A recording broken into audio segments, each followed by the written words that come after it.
Alright, let's make another video.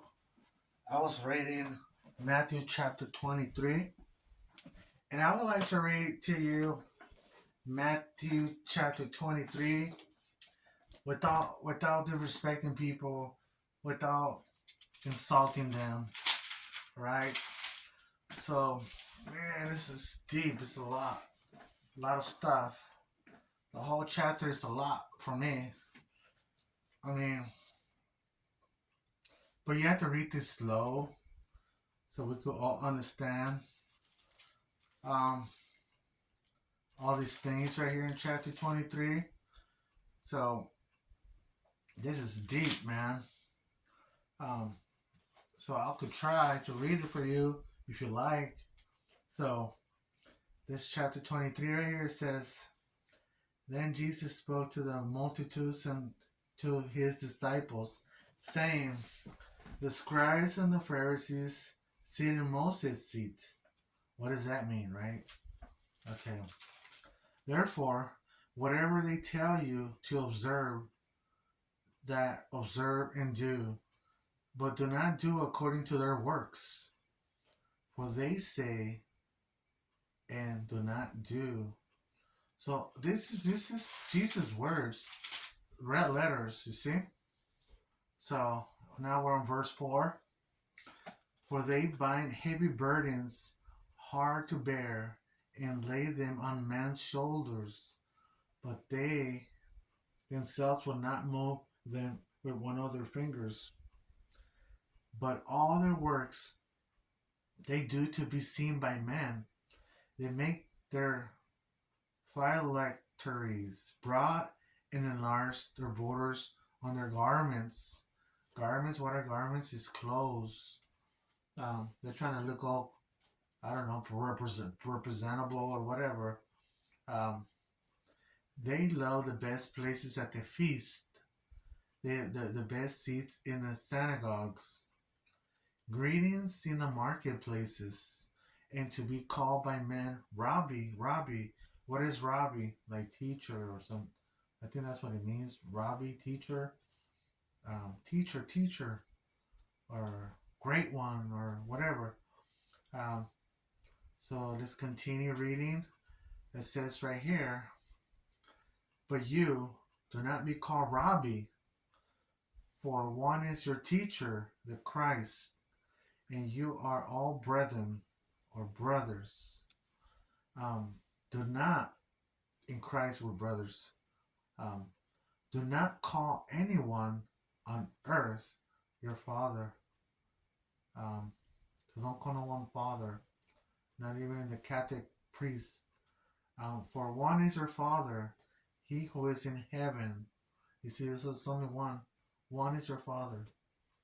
And do not be called teachers, for one is your teacher, the Christ. But he who is greatest among you shall be your servant. But he who is greatest among you shall be your servant. And whoever exalts himself will be humble, and he who humbles himself will be exalted. But woe to you, scribes and Pharisees, hypocrites! Hypocrites, they changed it to apostates, something like that. The words, they changed it. So if you read it like this, but woe to you, scribes and Pharisees, apostates. Wow, it's crazy. Um, for you shut up the kingdom of heaven against men. For you neither go in yourselves, nor do you allow those who are entering to go in. So that's deep if you think about it. Um, they're not allowing others to go in, and they don't even have the right to. Um, you see, they don't have the authority to let you in or let you out. But it says right here, they won't even enter either. Um, so, woe to you, scribes and Pharisees, hypocrites! For you devour widows' houses, and for your pretense make long prayers. Therefore, you will receive greater condemnations. Why do they make long prayers? You see, in the widows' houses, why do they do that? Maybe because they want to get some, or they want to lust, or I don't know what's their deal. Um, that's what I'm thinking. Um, Woe to you, scribes and Pharisees, hypocrites! For you travel land and sea to win one proselyte, and when he is won, you make him twice as much a son of hell as yourselves. Woe to you, blind guides, who say, whoever swears by the temple is nothing, but whoever swears by the gold of the temple, he is obligated to perform it. Fools and blind, for which is greater, the gold or the temple that sanctifies the gold? And whoever swears by the altar, it is nothing, but whoever swears by the gift that is on it, he is obligated to perform it. Fools and blind, for which is greater, the gift or the altar that sanctifies the gift, or that sanctifies the gift? Therefore, he who swears by the altar swears by it, and by all things on it. He who swears by the temple swears by it, and by him who dwells in it. And he who swears by heaven swears by the throne of God, and by him who sits on it. Woe to you, scribes and Pharisees, hypocrites! For you pay tithe of mint and anise and cumin, and have neglected the weightier matters of the law, justice and mercy and faith. This you ought to have done without leaving the others undone. So basically, I like this verse. This is deep. Verse 23. So basically, the Pharisees describes their tithe is to give um, plants with little value, like herbal plants, like spices and seeds. Um, and some of them now today they're like kind of like a little bit of medicine. So that's what they give instead of them focusing on the weightier matters of the law, which is justice, mercy, and faith. You see, they put these other plants, these other three plants, and then the Lord puts these other three things: justice, mercy, and faith. Uh, this you ought to have done without leaving the others undone. You see, they should have focused more on these other ones to help the community and the people instead of bringing those plants to the temple, whatever, those spices or whatever. Um, Blind guides who strain out ignat and swallow a camel. Woe to you, scribes and Pharisees, hypocrites! For you cleanse the outside of the cup and dish, but inside they are full of extortion and self-indulgence. Extortion, um, force or threats, money, bribery to buy a mansion. Is like an example. Um, Indulgence, self pity, satisfaction. Um, so you see, um, so these people, they, like I was saying, like they offer this plants of little value, material.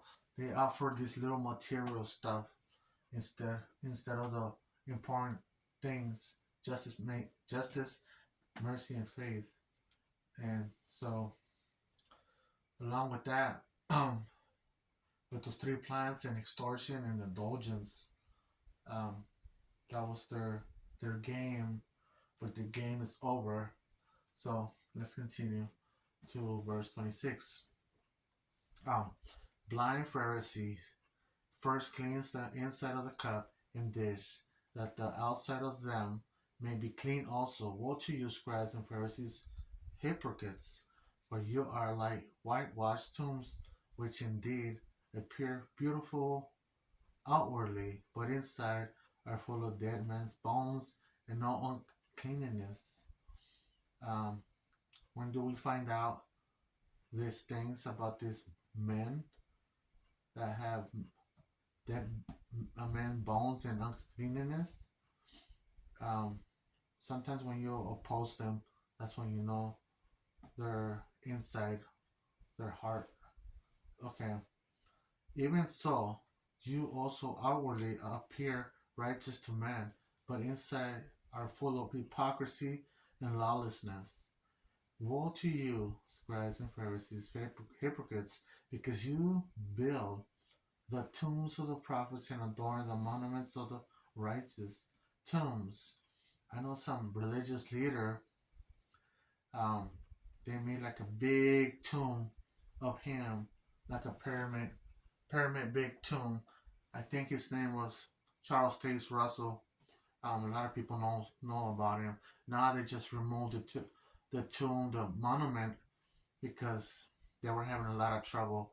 A lot of people were talking negative about that monument, so the religion had to move it. Well, okay, let's continue. Um, and say if we out if we had lived in the days of our fathers, we would not have been partakers with them in the blood of the prophets. Therefore, you are witnesses against yourself that you are sons of those who murdered the prophets. Fill up, then, the measure of your father's guilt. Serpents, brood of vipers, how can you escape the condemnation of hell? It was a question. Condemnation of hell. Therefore, indeed, I send you prophets, wise men, and scribes. Some of them you will kill and crucify, and some of them you will scourge in your synagogues. Scourge. What does scourge means? Punishment, suffering, beats out of the synagogues. Get kicked out for various different reasons. Um, so, and persecute from city to city, that on you may come all the righteous bloodshed on the earth, from the blood of righteous Abel to blood of Zechariah. Bloodshed. Who shed a lot of blood? Um, wow. Sorry, I don't want to say no names, but a lot of children die for not taking blood transfusions. All right. Let's see. Surely I say to you, all these things will come upon this generation. We're in this generation, I guess now. All this bloodshed. Oh, Jerusalem, Jerusalem, the one who kills the prophets and stones those who are sent to her. How often I wanted to gather your children together as a hen gathers her chicks under her wings, but you were not willing. So right here, it looks like things are turning around. Um, but it says in another Bible verse, if you have lost something, you will get it many times more.